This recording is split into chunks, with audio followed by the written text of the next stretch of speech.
It's no secret that we have an unhealthy attitude towards alcohol, our alcohol culture. We're a nation of drinkers, boozers and pissheads, and the cost and fallout and harm of that is put at about $9 billion a year.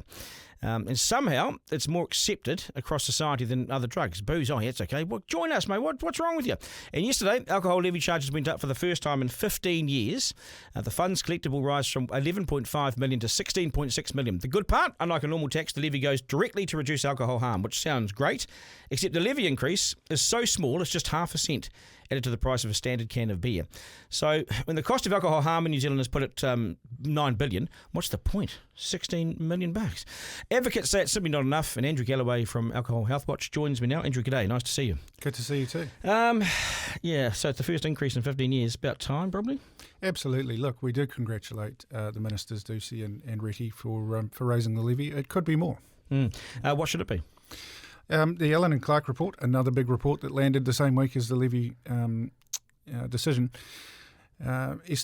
estimated a raise to 37.3 million would only raise the price of a unit of alcohol by 1.1 cent, but 37.3 would provide a lot more dollars for that good harm prevention work. How do they get to the $9 billion figure? I mean, people often ask me, what's the $9 billion? Well, you can see it, the car crashes, the domestic assaults, the savage sort of behaviour. Yeah, it's a good question, and it's a 150-page report. I bought it with me in case you wanted to read a copy. Something for the weekend. But it's done by economists. NZIE, a credible organisation funded by the Public Health Agency, part of the Ministry of Health. And they followed a methodology that a Canadian report followed. So it's a good methodology. It's estimating. So there isn't data for all of those some of those costs it brings up, like you talked about, road trauma, disability-adjusted life years, fetal alcohol spectrum disorder, intimate partner violence, child maltreatment. Some of those aren't collected or reported on, but they make an estimation based on evidence. So it's an evidence-based report. It's a social cost estimate report. It's a good report, and I think the $9.1 billion is a fair estimation of the harm. And would you like to see this happen every year? The government just sort of baselines it in the budget that there's increases every year? I think so. I think it would be really great. And look, one of the first recommendations of the Allen and Clark report on the levy was that we did need to do some more evidence building of that cost, but also have a look at what the fund is doing. So what's it used for now? There was an organisation called ALAC. I worked for ALAC, so I'll disclose my interest. Worked for both ALAC and a health promotion agency, who are both levy-funded organisations. And they really ALAC aimed to change the drinking culture in New Zealand. It was one organisation that focused on alcohol. Health promotion agency was a merger of ALAC and Health Sponsorship Council. I remember that one, So have we changed our drinking culture? I mean, let's be honest. Maybe in the cities, I don't know, but the provinces are still pretty rough. Are we still big drinkers? We are still big drinkers. Look, we've seen some positive indications that more people are choosing not to drink, but still the high 70% of people do drink. Is consumption coming down? Consumption's coming down. But that's a good thing, isn't it? It is a really good thing. And it could, it doesn't harm anyone to drink a little bit less, Duncan. That's for sure. Who's drinking? Who are our biggest offenders? Men drink more than women, and we do see rates of drinking higher amongst Māori, hazardous drinking higher amongst Māori and Pacific, and young people. So there's still over 600,000 people drinking at hazardous levels, according to the New Zealand Health Behaviour Survey. What's hazardous levels? That's every day, is it?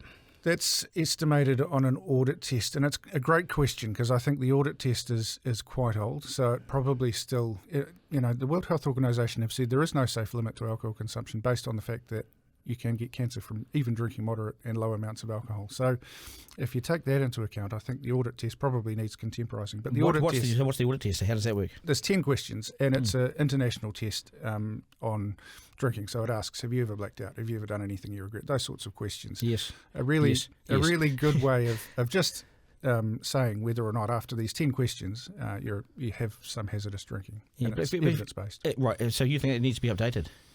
I think it probably is time to be updated, right, given the high harm that we know, and also the fact that the World Health Organization is saying there's no safe limit. I remember covering a debate when we went from 20 to 18, with in Jenny Shipley's time. And I remember her saying this will lead to a cafe-style culture of drinking in New Zealand. Now, we're 25 years down the track. Have we seen that sort of cottage boutique drinking industry or not? To some degree. I mean, look, I'm not anti-industry. I'm pro-health, but I love the hospitality industry. I think there's some really great offers out in the market, more than there were back when that debate was going.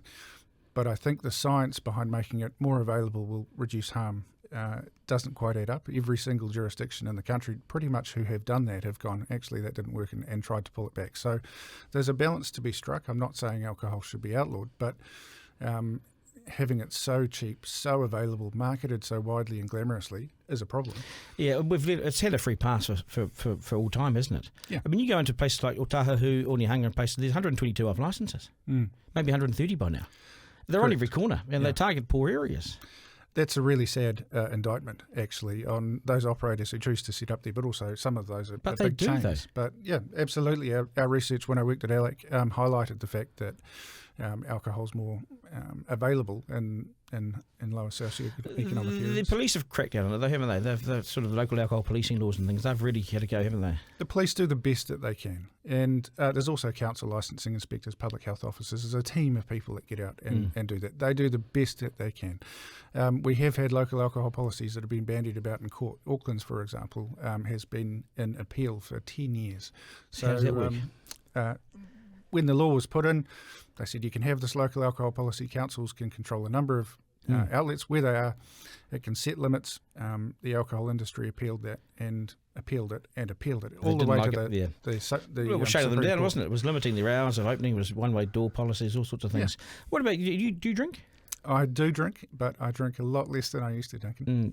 Was there anything that sort of put you on this path? Or did you find one day you were drinking too much? Or I work at Alcohol Healthwatch, so I had an internal moral conflict. When I started back in the sector, I had 5 years out of alcohol harm reduction, and when I came back, I still had a problematic drinking culture, so I was binge drinking, basically. And at Boxing Day, I had a rather embarrassing event for myself, and that was a catalyst for me to go, that actually needs to change.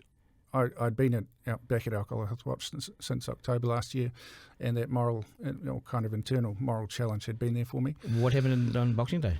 Look, it was a barbecue. I lost my temper at the end of it. I wanted to go home, and someone didn't want me to leave. And it was embarrassing. And you had a few too many. I'd had many too many. It's interesting, isn't it? Given the job that you're in, and that sort of thing happens, does it sort of slap you around the face a bit? Does it? It did. I also had a really good health reason. So I'd had some blood tests. My cholesterol was up. My liver indicators weren't good. So I'd had all of these messages coming to me, like many people do, to go, your drinking is causing you a problem. Yeah. That really, for me, was a catalyst to change. Yeah, good on you. Hey, thanks for today. Appreciate all the very best. Thank you. Appreciate Tom. Garner.